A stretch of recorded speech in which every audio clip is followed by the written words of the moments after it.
Hello, horror family. Today, I wanted to talk to you about analog horror.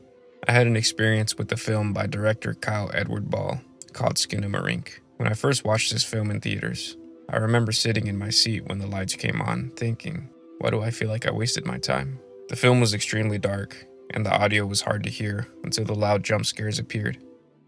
I quickly Googled the director and found that Kyle mainly produced the whole film to its entirety. The budget was only $15,000, and the house that was used as the setting was a friend of the director's old childhood home. If you asked me if I liked Skinamarink, I would have told you that I strongly disliked the film. Until recently, on my birthday, I sat down with my brother, and we watched Skinamarink for what would be his first time. We watched it on our little 5-year-old television with the volume set to 100. It was not until then that I realized this movie was actually enjoyable on a standard TV set and not a big silver screen. I was able to read the dialogue with the film's captions and even catch small audio cues that I did not catch the first time. I previously was not able to distinguish between Kevin or Kaylee when they would speak, but the captions really cleared that up for me.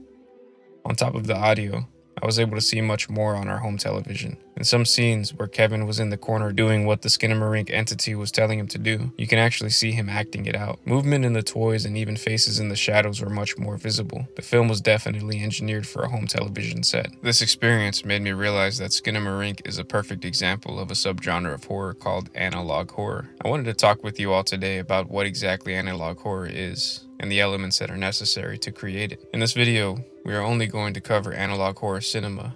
I will not be covering YouTube series in this video, but if you have any suggestions on some of your favorite analog horror series you think I should cover, then please let me know in the comments, and make sure you subscribe to stay in touch. Analog horror is horror that has 3 major elements: lo-fi audio, grainy low-quality video, and in-depth story/lore, usually featuring fictional or non-fictional cryptids. Skinamarink is a prime example of this subgenre of horror, as it has VHS tape-style footage, lo-fi audio, and sets up a setting with an entity that allows you to get a simulation of a house haunting. Another film that I consider a masterpiece is Cameron and Colin Cairns' Late Night with the Devil. This film has incredible visuals, a nice and warm talk show audio, and we're going to be right back after these messages. And sets up a backstory with such a pace that you feel the full experience during the movie sequences. Late Night with the Devil would not be the charming analog horror film that it is without the lead star, David Dastmalchian.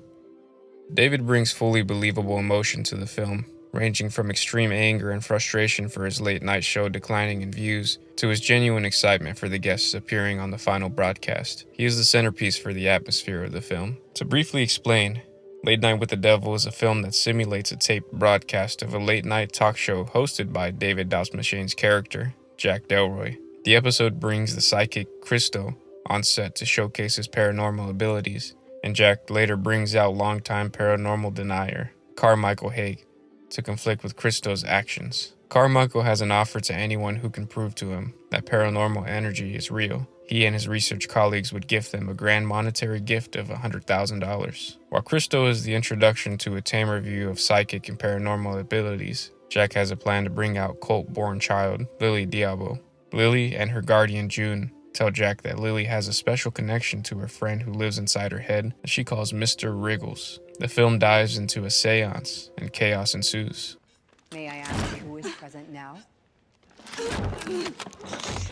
I do not want to spoil the film, but if you have not yet watched Late Night with the Devil, then you can watch it now on Hulu. The film heavily resembles what a perfect analog horror film consists of. Another movie that I want to bring up in this genre of horror is Butterfly Kisses. Butterfly Kisses is a film about an urban legend of Peeping Tom. Peeping Tom. Peeping Tom. an entity who awaits at the end of an old bridge, waiting for someone to watch him from afar. If you see Peeping Tom, then he will begin to follow you, and every time you blink, he gets closer and closer, eventually becoming so close that you will feel his eyelashes fluttering on you to make you blink. Those who claim to have seen Peeping Tom do not make it out alive. Sophia and Feldman are 2 film students who have decided to film a documentary uncovering the truth behind the legend. They set up a camera on a tripod in front of the bridge and await their haunting cryptid. When they think that nothing was captured, they begin to find strange artifacts throughout their video and audio recordings of the film project. As they travel through, interviewing witnesses of the urban legend, They question what is real and what is imaginary. The film is in the style of a mockumentary and a found footage movie. The film is set up as a continuation of some tapes found by a director who goes by the name of Mr. Folklore. He explains that this movie he's putting together will bring his life back and make him millions. Then we go through the amateur videos of the tapes that were found. I strongly consider this film as analog horror because it checks all the elements of the styles off. The filming is low quality, grainy footage, and the documentary aspect of the film makes you feel like you have stumbled onto something creepy and disturbing. It reminds me of my first experience with Marble Hornet's Slenderman series on YouTube. The audio also has that high gain scratchy sound. See anything? Don't kill it. Especially when the film student's footage is shown. Lastly, the lore behind the urban legend Peeping Tom feels so believable that it is unfortunate that the legend was only created for the sake of the movie. Now that we have gone over some examples of analog horror, I hope it has cleared up some questions you have on the genre. If you still have further questions, then please leave them in the comments below. I usually respond to every comment. If you enjoyed this style of videos, then please like and subscribe to the channel to keep up with the content we put out at 315 TV. I wanted to end the video off with some suggestions to other films that will scratch that analog horror itch you may have. I will place them on the screen before you as the video comes to an end. Thank you for watching. See you next time.